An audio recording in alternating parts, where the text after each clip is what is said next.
E boa noite, pessoal. Eu sou Ivana Moreira, sou diretora de conteúdo da ORB e hoje a gente está aqui para um dia muito especial para receber um convidado que já está entrando aqui com a gente. Acho que já tá. Ei, boa noite, Marcos, tudo bem? Oi, Ivana.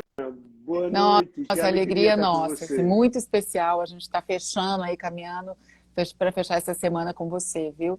Queria dizer assim que eu sou fã há muito tempo, porque os seus vídeos chegam para mim há muito tempo. De vários amigos, porque você sabe o tanto que a sua mensagem está ecoando por aí. E aí, quando você aceitou o nosso convite, eu fiquei super feliz. A gente ter essa oportunidade de estar juntos aqui hoje, fechando esse 2022, e para anunciar um monte de coisas boas, né? Que a gente vai falar aí durante a live. É, fechando Pois é. 22 E, para abrir muita aliás, estou coisa em falando de fechamento 23. de ciclos, mas queria dizer que, na verdade, o Marcos está numa abertura de novo ciclo, porque foi aniversário dele ontem. Queria registrar os parabéns, É, e não só pelo aniversário, mas também pela iniciativa super bacana que você fez aí, né, de transformar o seu aniversário num convite para as pessoas terem gestos solidários. Eu vi aí você compartilhando nas redes, foi muito legal, né, Marcos? sim, sim, foi no meu canal Nós da Questão no YouTube. Foi sim. E obrigado pelos parabéns. Eu sempre costumo dizer que eu fico feliz quando faço aniversário, porque é menos um ano. As pessoas acham que é mais um ano, não é menos um. Então, mas isso é importante para que as pessoas não percam tempo, porque nós não temos todo o tempo do mundo. E às vezes a gente tem a impressão que eu posso fazer amanhã, eu posso amar amanhã, eu posso dizer amanhã. Não, a gente só tem agora. Cada dia é um dia a E menos. é Então legal você vamos tocar nisso, porque aproveitar. é justamente desse sentimento aí, do tempo que passou, que eu queria falar. Acho que a gente está aí há menos de 48 horas do fim de 2022, e é sempre um momento é, Uhum. especial ali. Algumas pessoas lidam bem, porque estão motivadas aí pela perspectiva de começar um ciclo novo, cheio de planos e projetos, mas para outras pessoas esse é um momento sempre difícil, meio frustrante, que você olha para o tempo que passou, para os 365 dias que foram, e quando você olha para suas metas, que você não cumpriu aquilo que você tinha planejado. Queria que você falasse um pouco desse sentimento, assim, e qual que é a importância mesmo desses marcos, desses rituais de mudança de ciclos. Como é que você vê isso? Como é que a gente lida com isso? Todo ritual social é importante, porque eles nos ajudam a passar por ciclos, a passar pela vida, a marcar a vida. É marcar a vida, né? Quando a pandemia nos mostrou isso, como a gente ficou muito tempo trancado, a gente se perdeu temporalmente, né? Porque a gente não se reunia, então não teve Páscoa, não teve Ano Novo, não teve Carnaval, não teve, e a gente vai se perdendo. Então esses rituais ajudam. Mas você falou de duas coisas interessantes. A primeira é que tem pessoas que não lidam bem com esses finais, esses términos de ciclo. E no final do ano, isso tem até um nome. Isso se chama Christmas Blues, que é a tristeza do Natal. Há pessoas que têm uma certa depressão, que desenvolvem uma certa depressão essa época do ano e que tende a passar depois das festas. Por que é que isso acontece? Porque muita gente olha para coisas que perdeu, para perdas que teve, perdas afetivas, perdas econômicas ou projetos que não cumpriram. Enfim, às vezes o balanço não é muito bom, muita solidão. A solidão é uma coisa que tem incomodado muito a humanidade, ao ponto de que a Inglaterra criou o Ministério da Solidão. Você imagine como a gente anda sozinho nesse planeta hoje em dia. Mas para quem se ressente por não ter cumprido metas, nesse final de ano que está chegando agora, deixa eu lhe dar então algumas dicas. A primeira delas seria o seguinte, e muita gente não cumpre dica por causa disso. Pergunte-se, essa meta que eu quero, não cumpre meta, essa meta que eu coloquei é mesmo minha? Ou será que é uma meta que disseram que eu deveria ter? Por exemplo, uma meta muito comum. No próximo ano eu vou perder peso. Tudo bem, perder peso pode ser legal, pode até ser necessário, mas você quer mesmo perder peso? Ou é porque a sociedade disse que você vai ser mais bonito se você perder peso, vai ser mais desejável? É para satisfazer o outro ou é para lhe satisfazer? Então, isso vale para qualquer meta, sabe? Quando eu coloco metas que não são minhas, mas são apenas para satisfazer a expectativa do outro, dificilmente eu cumpro essas metas. E uma outra coisa que é interessante fazer é colocar metas que eu possa mensurar. Não podem ser metas muito vagas. O que é que eu quero? Eu quero comprar uma casa, eu quero comprar uma casa própria, mas eu preciso mensurar isso. Eu É preciso factível dizer, tá, eu quero comprar uma agora, casa né? nova. Uhum. Qual é o planejamento disso? Então, vai ser quando isso? Eu vou conseguir juntar esse dinheiro como? Eu preciso mensurar. Senão isso fica muito no abstrato, no vazio, e aí, nesse caso, é desmotivante. Então, no final das contas, o que eu estou dizendo é respeite-se tanto em colocar metas que façam sentido para você e não apenas que sua família ou a sociedade espera de você, e respeite seu ritmo. Você precisa ter um ritmo e para isso você precisa Você poder falou um pouco mensurar. das pessoas que têm esse sentimento quase, né? Essa depresinha de fim de ano, pensando nas metas que não cumpriu. Mas do outro lado, assim, faz sentido, é importante para a gente esse ritual do planejamento, de criar a esperança de, não, ano que vem vai ser tudo diferente, vai ser o ano da minha vida, ou isso também é uma ficção? Não, é importante que você se coloque, não que será o ano diferente ou que vai ser o ano da minha vida, mas que vai ser o ano possível. Vai ser o ano que eu puder, vai ser o ano que eu conseguir. E eu vou dar o meu melhor para conseguir o meu melhor. Agora, não vai ser o que eu quero, porque a vida é cheia de frustrações. Inclusive, uma coisa que me incomoda muito no final do ano e que provavelmente psicologicamente adoece muitas pessoas é a felicidade compulsória. Sim. Há uma obrigação de que todos têm que estar felizes, satisfeitos e rindo, e não é verdade. Nem todo mundo está feliz, e você pode não estar feliz. Nem todo mundo quer estar a fim de se reunir com a família, porque tiveram um ano péssimo, sobretudo esse ano que famílias se arrancaram os pedaços por causa da eleição. Às vezes, no final do ano, você é de boa. Eu Não, passei o ano não estou brincando com afim de essas passar pessoas. O que é essa que eu dor. vou me encontrar com elas agora? Não estou afim disso agora. Tá, tudo bem, não é preciso. Mas se ensina que o final do ano todo mundo tem que estar alegre, tem que estar feliz, tem que estar de branco, não tem nada. Você tem que estar confortável. Faça-se confortável na sua própria pele. E com relação ao próximo ano, projetos, sim, são importantes. Tudo vai ser diferente? Não necessariamente. Tudo vai ser o possível. E talvez o meu possível seja que seja igual, já vai ser bom. Sim. Ruim é se for pior. Agora, se eu fizer igual, eu não conseguir fazer melhor, mas não Você estava fazendo falando pior dessa já está bom. cobrança, assim, dos rituais e tal, da celebração. Inclusive, essa coisa de ter que celebrar, de ter que estar numa festa de Réveillon, isso também não necessariamente tem que ser assim. Você pode estar querendo ficar só em paz e dormir e acordar bem. Imagina, ou você pode ter motivos. Por exemplo, eu moro numa cidade de praia, onde tem queima de fogos, onde tem essa coisa toda. Eu até gostaria de ir, mas eu não vou, porque eu preciso cuidar do meu cachorro. Ele Sim. fica aflito com os fogos. Então, entre eu e ele, eu escolho ele. Então, não precisa fazer. E isso é só para dizer que muitas vezes eu preciso começar a experimentar a renúncia. Nem tudo que eu quero eu preciso viver. Eu posso renunciar isso por aquilo. Eu posso renunciar a estar na praia vendo queima de fogos, ajudando o meu cachorro a ultrapassar uma coisa que sozinho é muito ruim para ele, ele fica muito aflito. Então, é preciso também aprender e que essa virada de ciclo ensine a quem está nos ouvindo que a vida também é feita de renúncias. Eu não tenho tudo que quero, eu não tenho tudo que mereço, eu não posso tudo que gostaria, e tudo bem, nenhum problema. A gente pode ser feliz ainda assim.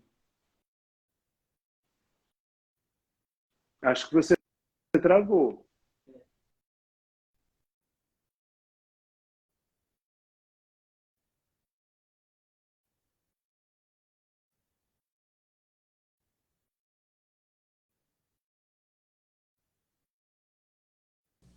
Isso. Voltou? Acho que não vai cair mais. Acho que agora é ele que está travado. É, mas ele não está entrando, ó. Tá travado. Ei, gente. Bom, vamos dar um convite de novo para o Marcos entrar, porque eu acho que ele caiu nessa tentativa aqui, nossa. Vamos. Estou mandando um convite de novo para você, Marcos. Ih, voltou. Oi? Voltei? Voltou, voltou. E tecnologia é ótima, até a hora que ela fala. Voltei. Imagina, mas era onde eu estava falando, em frustração. Podemos viver frustrações. A live cai e volta. E a gente está aqui, não tem problema. A gente se frustra, Exatamente. mas continua. Vamos lá, você me viu Foi na até hora que eu fui onde? perguntar, eu estava te ouvindo, na verdade, estava travado para você, mas eu ainda estava te ouvindo. Tá. Aliás, assim, depois eu vou lendo as pessoas aqui, tem um monte de gente te mandando beijos, abraços aqui, dizendo dos livros, o tanto que adora você, que eu sei que você já está acostumado, só para registrar aqui, obrigada, gente, pelas pessoas que estão entrando. Então, eu queria falar um pouquinho desse ano, a gente falou de pandemia, dessa volta à normalidade, né, de encontrar. Eu tenho uma percepção pessoal, assim, que 2022 foi um ano muito maluco, de muitos sentimentos, né? E eu converso com as pessoas que dizem a mesma coisa, e eu fico pensando se não tem uma sensação, se não é mesmo essa volta à normalidade, depois de um tempo de todo mundo isolado, com tantos medos, perdas, né? Pessoas que perderam parentes próximos, eu perdi parentes próximos. Se essa retomada, se esse ano é mesmo um sentimento comum, assim, frequente nas pessoas, essa coisa de revisão dos valores até. Depois de você ter vivido, do mundo ter vivido, né, um processo de pandemia nas proporções que o Covid foi, se isso é um sentimento comum, sabe? Das pessoas estarem revendo os valores de vida e Já durante, eu não sei se necessariamente revendo os valores de vida, mas já na pandemia, autores europeus escreviam falando sobre a segunda grande pandemia que viria após o término da pandemia de Covid, que era a pandemia dos transtornos mentais. Então, quem tinha transtornos mentais piorou muito, como depressão, crises de ansiedade, ou coisa assim. E quem não os tinha, mas tinha alguma tendência, desenvolveu isso. Né? Como também, por exemplo, os divórcios aumentaram muito. Porque finalmente os casais se encontraram. Porque se a gente prestar atenção, a gente passa do que... mais tempo com quem a gente trabalha do que com quem a gente vive, né? A gente só vê quem a gente vive de manhã e de noite. O resto do dia é com quem a gente trabalha. Então, isso trouxe muito divórcio. E nessa retomada agora, as pessoas estão experimentando um certo estranhamento, que ganhou um nome também, que não é uma depressão, não chega a ser um estado de depressão, mas que as pessoas estão chamando, os artigos estão chamando, é um certo estado blá. A pessoa está blá. Né? Então, assim, vamos sair. Ah, não estou com vontade. Ah, não, mas tem que botar roupa para sair. Ah, mas tem que ver as pessoas. Ah, mas tem. Porque as pessoas passaram tanto tempo sob uma tensão muito grande, né? A tensão, eu vou morrer, eu não vou morrer, eu vou perder alguém que eu amo, eu não vou perder meu emprego, são dificuldades econômicas. Foi um bombardeio tensional tão grande que quando isso se desfez, é como se eu tivesse esticado muito um elástico e quando você solta, o elástico está frouxo. Né? Então a gente está meio blá, a gente não está querendo muita coisa, está querendo meio. Está difícil sair da caverna, mas eu penso que isso seja um momento de transição, um momento de reacomodação.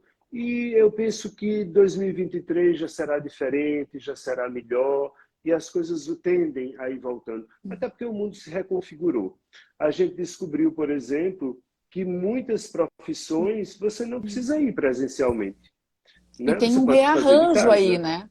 E isso para muitas teve um rearranjo social. E muitas empresas descobriram que elas gastam muito menos se a pessoa ficar em casa. Porque aí é a luz da pessoa, é a internet da pessoa, e a pessoa que se vire. E aí a empresa não está gastando nada. Então, houve um rearranjo social, em termos profissionais, houve. Vamos adaptar um pouco. A maré está começando a serenar, ainda tem muito sargaço, muita alga por cima, mas isso vai Então, sedimentando, vai esse decantando sentimento aos que eu poucos. tinha, assim, e que eu falo que parecia um ano meio louco, na verdade, agora eu aprendi que foi um ano meio blá. Mas Blá. É exatamente isso. Você vai encontrar escrito assim nos artigos. As pessoas estão com Mas uma ano que sensação vem, blá. É esse isso. sentimento parece melhorar um pouco, tende a melhorar. Tende a melhorar. Você sabe que eu acho que a gente teria, o Brasil, porque isso é mundial, mas eu acho que o Brasil teria melhorado se a gente tivesse tido a chance de Ia ter já ganho a dar Copa. Né? A gente uma onda de melhorava. euforia Não ia ser maior. uma injeção que tirava o blá Você da falou aí história. rapidamente sobre o que aconteceu na pandemia e citou o número de divórcios, o crescimento de divórcios. Curiosamente, hoje eu recebi uma pesquisa que já caiu. Esse ano já caiu, acho que 17%, 14 ou 17% saiu um levantamento hoje falando que em relação Uhum. ao ano passado, o número de divórcios baixou, que mostra um pouco, né? As pessoas saíram daquele momento. É. Mas, enfim, o que você disse é muito verdadeiro. As pessoas passaram a conviver de um jeito, os casais, que não estavam convivendo antes, né? E uma das grandes. Você fala muito sobre relacionamento, o quanto é importante as pessoas repensarem as suas emoções e repensarem os seus relacionamentos. O que você imagina agora, assim, até essa, já passou aquele momento que as pessoas se encontraram. Quais são as descobertas e as lições que a gente pode tirar para trazer para os relacionamentos pós-confinamento? Olha, eu diria duas coisas. Em primeiro lugar, as pessoas, acho que a pandemia mostrou uma coisa que eu acho que é uma pergunta que as pessoas sempre deveriam se fazer quando resolvem dividir a vida com alguém.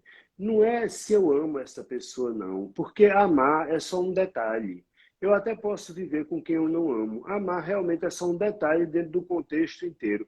Mas a pergunta que as pessoas deveriam se fazer quando resolvem dividir a vida com outra pessoa é a seguinte: quando eu estiver velho, eu vou ter que conversar com essa pessoa.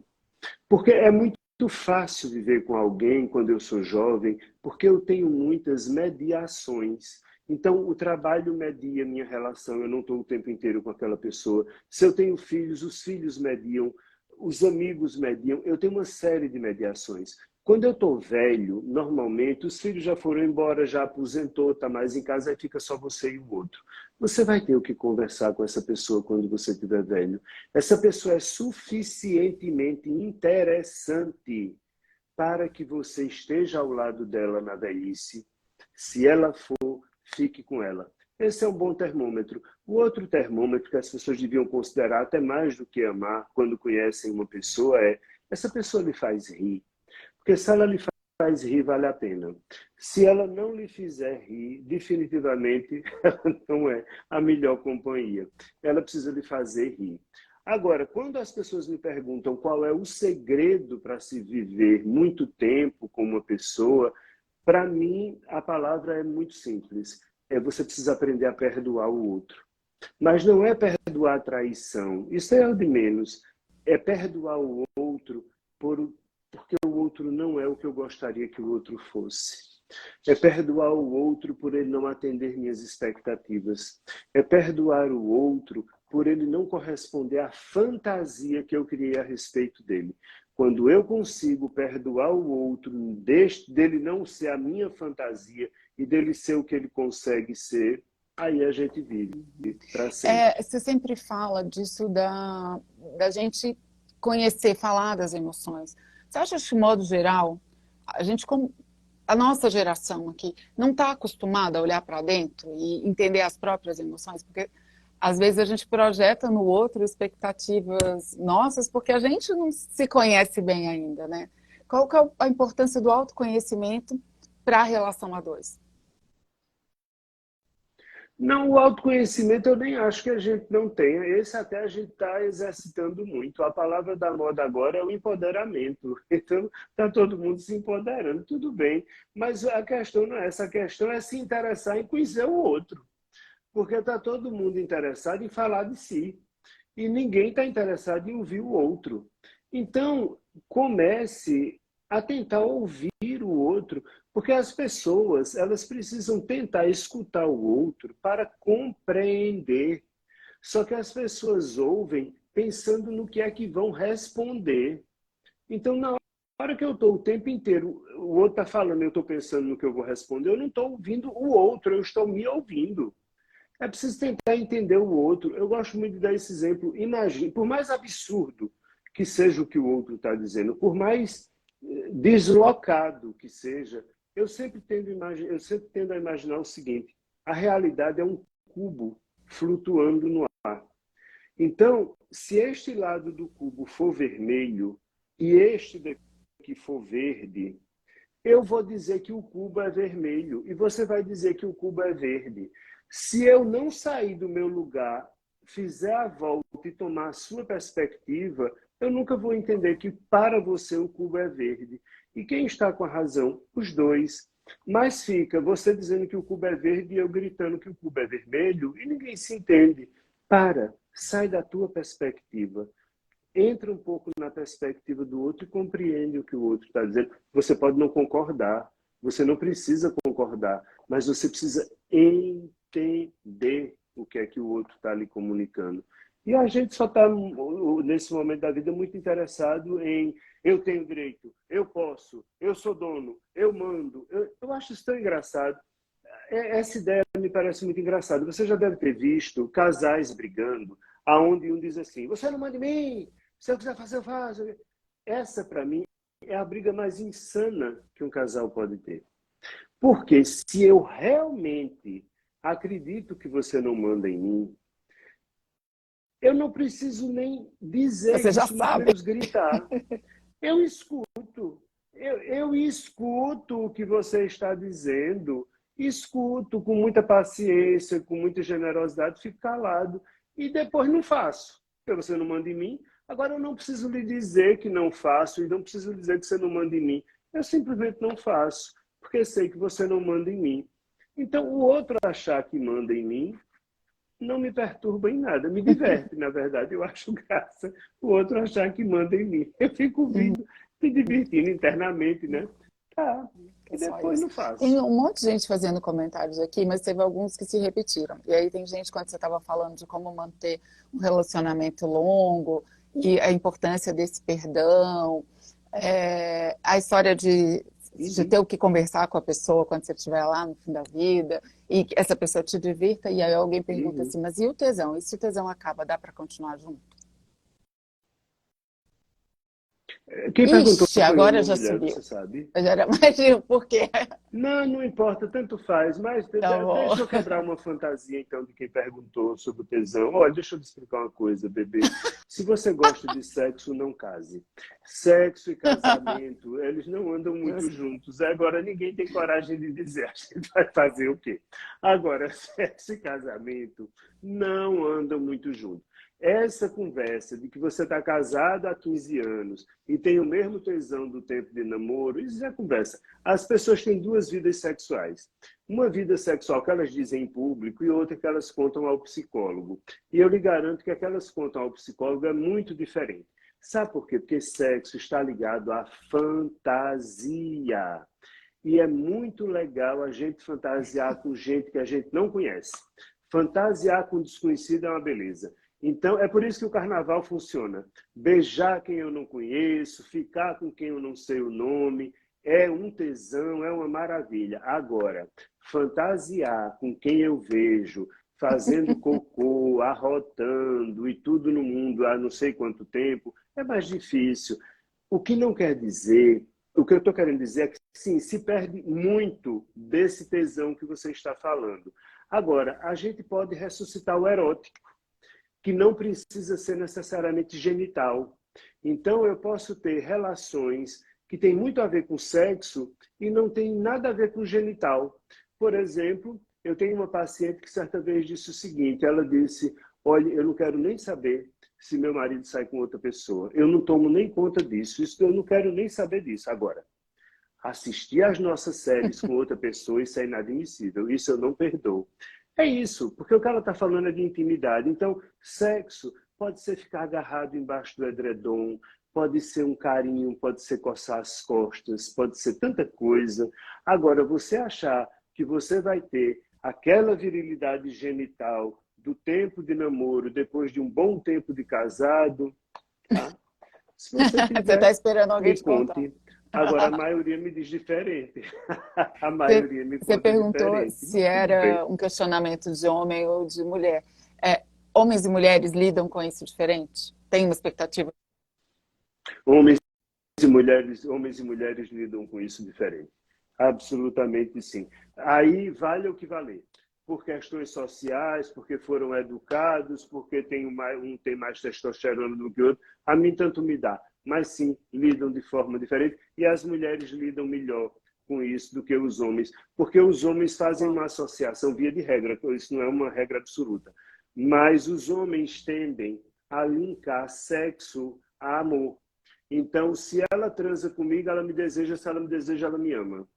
E se ela não quer transar comigo, ela está transando com outra pessoa e ela não me ama. Mulher não faz essa ligação. Definitivamente, isso não é a coisa. Se a gente imaginar um quadro, é mais ou menos assim: é como se para as mulheres, um quadro na parede, o sexo fosse a moldura. E para o homem, o sexo é a tela. Pronto, acho que essa é uma imagem que representa bem. Aí, o ritmo sexual de homens e mulheres normalmente é diferente. E os homens são bobos, eles acham que estão sendo traídos porque a mulher não quer ele o tempo todo. E ela fica de saco cheio. Meu Deus, o que é que esse homem quer comigo o tempo todo? Eu tenho mais o que fazer da minha vida. E, né? Mas vai fazer o quê? Se os homens São não entendem. eternas diferenças entre homens e mulheres que a gente precisa lidar com elas, né? Então, uhum. Eu adoro, assim, os seus três livros têm títulos muito bons, mas eu gosto muito em especial do segundo, que é o Amar, Desamar e Amar de Novo. Como é Ah, eu Amar, troquei a Desamar, Amar ordem. de Novo é o primeiro. Como é Tá. que é isso, assim, nesse processo das pessoas encontrarem bons relacionamentos? Qual que é o... Pois é isso. Mas vale uma ressalva sobre esse título do livro. Amar, desamar, amar de novo, fala de fato, você ter que se separar de alguém e amar novamente e reencontrar um novo amor. Mas também fala que é preciso você amar, Uhum, desamar, amar de novo a mesma pessoa com a qual você vive. E as pessoas esquecem isso, simplesmente porque depois de um tempo de relacionamento, a pessoa com a qual eu uhum, vivia não existe mais. Tem um ditado que diz que para você conhecer uma pessoa, você tem que ter comido uma saca de sal com não. ela. Não um saquinho de 1 quilo, não, é uma saca. Eu fiz os cálculos. Você comer uma saca de sal com alguém, se você pegar lá o que o Ministério da Saúde diz, tantos gramas de sal por dia, dá mais ou menos uns 35 anos para você comer uma saca de sal É. com outra pessoa. Veja bem, 35 anos. Então, só que tem uma pegadinha, é que quando você acabar de comer a saca de sal, a pessoa que começou a comer com você já não existe mais. Em outras palavras, você vai ter que aprender a amar, desamar a pessoa que ela deixou de ser e que era, e amar de novo a pessoa que ela tornou-se. Ou isso, ou eu não convivo com ninguém. E é por isso que a gente ouve a célebre queixa. Ah, mas quando a gente se conheceu, você não era assim. Óbvio que eu não era assim, eu mudei, com licença.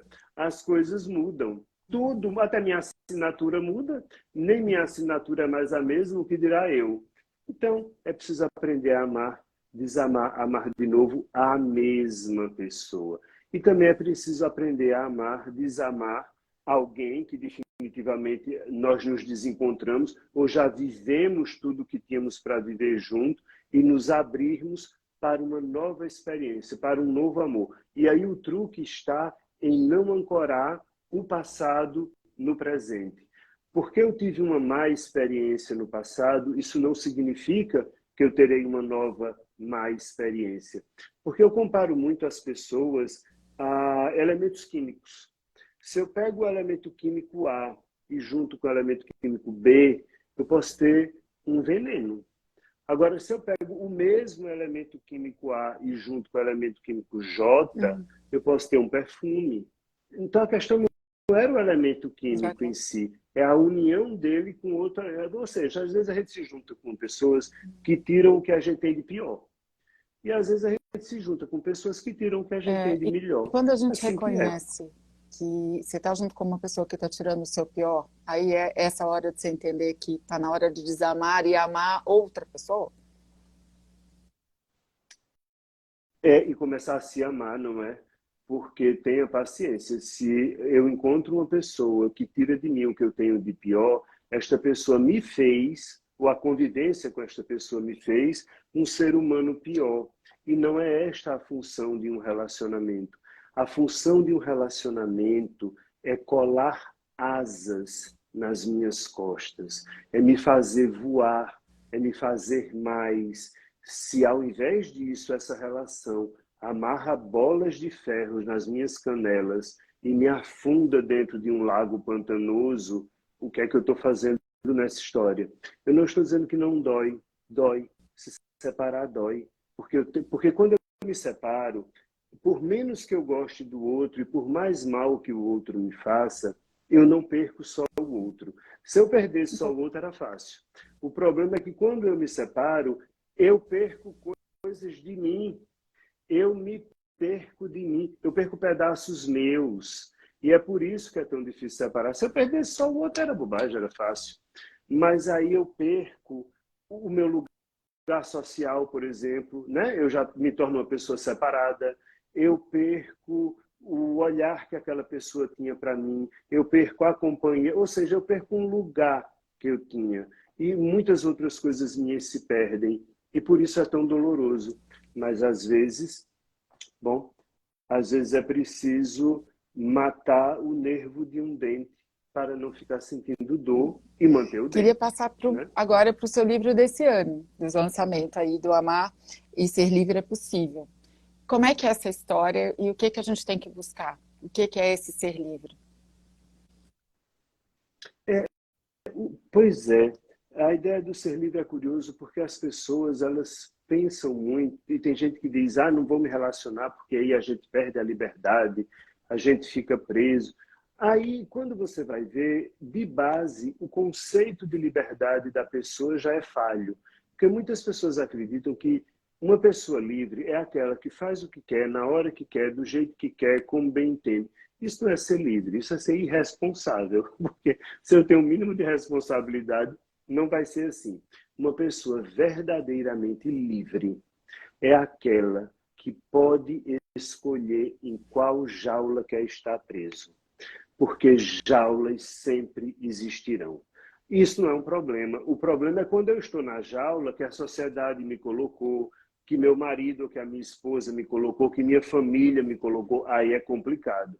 Agora, qual é a sua jaula? Quais são as suas jaulas? Que jaulas você quer para a sua vida? Porque ainda que eu seja aquela pessoa que adote para mim, né, aquela música dos tribalistas, eu sou de todo mundo e todo mundo me quer bem, isso vira uma jaula no final das contas. Porque eu acabo não podendo ter uma série de coisas. E eu acabo preso num círculo também, né? Porque para eu ser livre, é preciso que eu possa não. Como é que eu explico isso? Por exemplo, o meu cachorro, ele não pode tocar piano. Ele simplesmente não pode, ponto final. Um pianista, ele pode não tocar piano porque ele não quer. Ele pode não, entende? Ele pode não querer, ele tem alternativa. Então, ele é livre. E nesse sentido, Dom Juan, né, que era a figura sedutora, o exemplo de liberdade masculina, era o homem mais preso que existia, porque ele não podia dizer não. Ele era obrigado a seduzir todo mundo. Ele não podia simplesmente dizer Eu não não, eu não quero, vou porque eu não estou seduzir. afim. Não, eu sou obrigado a seduzir. Eu não, eu não quero, não estou afim de seduzir. Ele tinha que seduzir, ele tinha que seduzir, então ele era prisioneiro.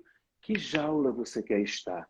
Que jaula é essa que você vive? É a sua mesmo, é a que você quer. Está confortável? Se tiver, vamos junto, continue. Se não tiver, vamos repensar. A gente está falando aqui de relacionamentos amorosos, tal, mas tudo isso que você diz vale também para outros relacionamentos, né? Quando a gente, porque é o maior desafio do ser humano, as relações de trabalho, as relações familiares, as relações entre pais e filhos. Quando a gente exercita isso entre casal, você acha que isso ajuda a relacionar com o resto das pessoas também? Esses aprendizados? Ajuda porque você começa a ser mais dono de você nesse sentido e saber o que quer estar. Profissionalmente, por exemplo, você precisa entender se você de fato quer estar onde você está. Ah, mas eu não tenho alternativa, eu preciso do dinheiro. Tudo bem, é possível. A gente vive num país pobre, mas isso não quer dizer que você precisa se escravizar.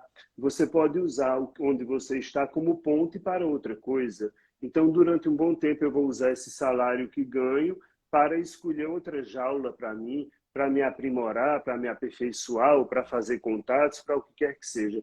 O que eu estou querendo dizer é que eu preciso sempre ser responsável pelas jaulas que escolho.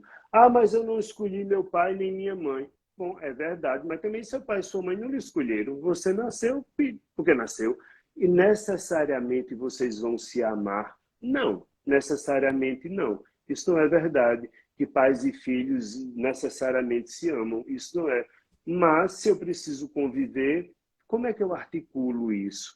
A questão é que o ponto de referência precisa sempre ser como é que eu me sinto mais confortável neste movimento, porque senão eu acabo, pegando o exemplo de pai e mãe, me sentindo culpado. Nossa, eu não amo meus pais, mas eu deveria amar, porque todo filho tem que amar. Aí vem a culpa. Lamento, não é assim. Tanto isso não é verdade, que se fosse verdade, você não poderia Uhum. adotar uma pessoa, né? Não poderia um pai e uma mãe adotar um outro ser humano. E pode, e não precisa ser recém-nascido. Você pode adotar uma criança de 15 anos para criar e, de fato, senti-lo, percebê-lo e amá-lo como filho. Porque o vínculo é construído de outra forma. O vínculo não é pelo sangue, o vínculo é pela troca afetiva É, que há. vai um pouco aí quando você começou a responder das escolhas, de como a gente vai se relacionar com as pessoas com quem a gente tem que conviver. E eu lembro um pouco do seu outro livro, que é o Amar-se, uma viagem em busca de si mesmo, de como esse encontro, essa viagem, o encontro da gente mesmo, contribui para essas relações. É verdade. Agora, o que eu achei que ficou faltando, e por isso nasceu o terceiro livro, é que muita gente confundia ser livre com ser egoísta. Então, eu estou sendo egoísta. Se eu não faço o que o outro quer, se eu não vivo o que o outro espera, eu estou sendo egoísta. Não necessariamente. O egoísmo não passa por aí. Inclusive, é preciso que a gente repense o conceito de ajuda. O que é ajudar o outro? As pessoas sempre acham que ajudar o outro é tirar o outro do problema que o outro está. Às vezes sim, às vezes não. Às vezes eu ajudo o outro deixando o outro pagar o preço da escolha que ele fez. E eu ajudo apenas estando do lado, dizendo, tudo bem, eu estou aqui com você, você vai sofrer isso, não vai sofrer só, eu vou estar do seu lado, você vai poder chorar no meu ombro, mas você vai pagar a escolha que você fez. Eu não vou limpar a sua barra nisso, não. Porque se eu limpar, você não vai aprender. E aí eu não vou estar lhe ajudando, eu vou estar lhe atrapalhando. Então, nem sempre ajudar chega, está precisando de tantos R$ 1.000 que perdeu no jogo, vamos lá, bota o dinheiro. Aí você bota a pessoa, perde de novo a mesma quantidade do jogo. Não tem por onde. Ajudar não é isso. Ajudar, às vezes, é suportar o sofrimento do outro ao lado do outro, e não necessariamente tirá-lo do sofrimento. E isso não significa que você está sendo egoísta, muito pelo contrário. Como às vezes se afastar do outro é um ato de amor. Às vezes a gente se afasta de certos familiares, pegando o exemplo de família, a gente se afasta de certos familiares para continuar amando. Porque se eu continuar muito perto, a gente vai se desentender tanto que não vai mais se amar, não vai mais se respeitar. Então é melhor manter uma certa distância. E isso não é um distanciamento egoísta, é um distanciamento amoroso. A gente está aí caminhando já para o fim, e aí eu vou primeiro vou responder umas coisas que perguntaram aqui, porque tinha várias pessoas que entraram perguntando, mas quem é essa moça que está conversando com você?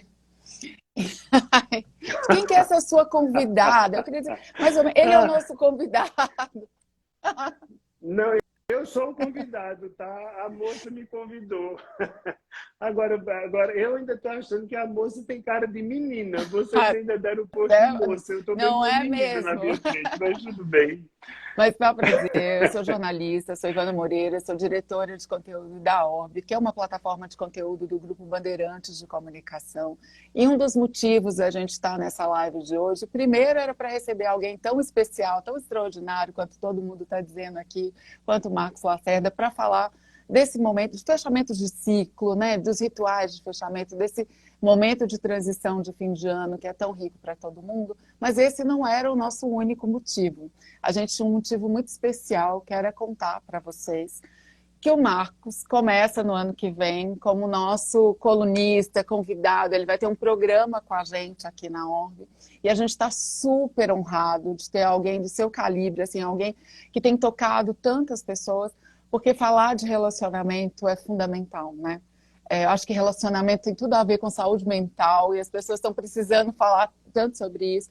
Então, queria dizer que a partir do dia 4 de janeiro, a gente está com o Marcos aqui na nossa plataforma, colocando ele em todos os nossos canais, trazendo ele para um veículo de comunicação de São Paulo que a gente acha super importante. A gente quer criar muitos espaços, fazer muitas entrevistas, criar eventos. A gente quer que ele esteja aqui com a gente em mais eventos presenciais para ele encontrar com os fãs e autografar um monte de livros. Então, esse, na verdade...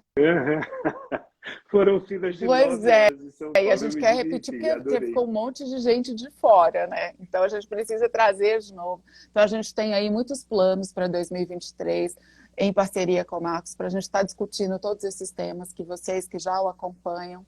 Mas deixa eu lhe contar, está sendo uma alegria para mim fazer parte da Orbe. Acho que a gente vai ter muita coisa legal para levar para as pessoas e democratizar mais essa questão do amor, porque eu acho que as pessoas estão esquecendo que a gente não se salva se não for no outro e que nós não somos inimigos, nós somos companheiros de caminhada, a gente está no mesmo planeta, a gente faz parte da mesma coletividade, a gente precisa se ajudar. Então, estar com a Orbe vai ser uma alegria e sim, vai ser muito bom ser colunista Assim, a de gente queria vocês, sim. agradecer muito a sua disponibilidade, assim, de ter esse programa, produzir esse conteúdo para a gente, porque eu tenho certeza que juntos a gente vai contribuir para um propósito seu, que eu já vi você falando e acho tão lindo, que é essa sua missão de democratizar a psicologia. E acho que você tem Sim. Devolver o que a eu sociedade acho que você investiu tem em mim, feito sim. isso de um modo maravilhoso, assim, e esses milhares e milhares de seguidores que você tem provam o quanto essa missão é necessária, né? Eu acho que a psicologia é a ferramenta mais importante para as pessoas evoluírem, se desenvolverem, se compreenderem, compreenderem o outro, como você fala super bem, esse olhar mais generoso para o outro, né? Que a gente precisa ter. Isso, Então, a gente quer isso. muito ter espaço para discutir todos esses assuntos. Queria convidar vocês a acompanharem a gente aqui na OB, além dos canais aí que o Marcos já tem. A gente vai estar divulgando... estão botando um recado aqui, eu sem óculos não estou entendendo. Para vocês seguirem a gente no Insta e o Orbe TV no YouTube, onde a gente vai estar colocando o programa do Marcos a partir da primeira semana de janeiro. E vai ter muita novidade. Ele não sabe ainda, mas a gente já está até com umas passagens já agendadas para ele vir, porque a gente quer esse sucesso todo de encontrar pessoalmente com seus fãs, a gente tem que repetir. E aí, para fechar... Tá bom, muito obrigado. E para quem está ouvindo, eu vou avisar tudo aqui no meu Instagram também, fica tranquilo. Eu boto Joia. tudo aqui para E aí, vocês queria verem te pedir, direitinho. então, para deixar uma mensagem final nessas últimas horas, pouco mais de 48 horas para fechar 2022, abrir um ciclo novo. Que recado você tem para deixar para as pessoas? Olha, se eu pudesse dizer alguma coisa às pessoas, eu diria que tenham um pouco mais de paciência com vocês mesmos. A gente é muito impaciente com a gente se trata muito mal, a gente fala muito mal da gente mesmo o tempo inteiro. A gente mas não pode se cobrar, tem que ser acomodado. Não, não é isso. Mas para pensar, talvez você não faça por você um terço do que você faz pelas pessoas. Talvez você seja muito mais tolerante com alguns erros das pessoas do que com os seus próprios erros. Então, vamos começar 2023 com um pouco mais de carinho. Na virada do ano, abrace o outro, mas também abrace-se. Vale a pena.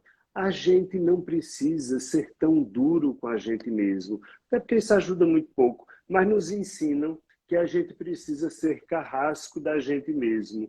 Isso é uma bobagem, isso não ajuda em nada. Então, cada um, inclusive eu, e eu me botando no saco, cada um de nós, que a gente aprenda a ter mais paciência com as nossas próprias Olha, limitações. gente, é isso. Um beijo para todo mundo aí, um super 2023 para todo mundo. Que cada um celebre do jeito que ficar bem, como o Marcos falou no início dessa live. Se o seu astral é de comemorar, de ir para a Uhum, praia, de queimar fogos, se você quer ficar quietinho tomando conta do seu cachorro, que vai ficar assustado com fogos, ok.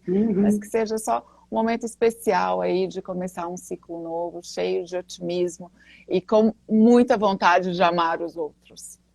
Obrigada, Marcos. A gente está super orgulhoso de Isso. ter você com a gente. Muito, muito Beijo, obrigado. gente. Beijo grande para Tchau. todo Até a mundo. próxima. Tchau, tchau.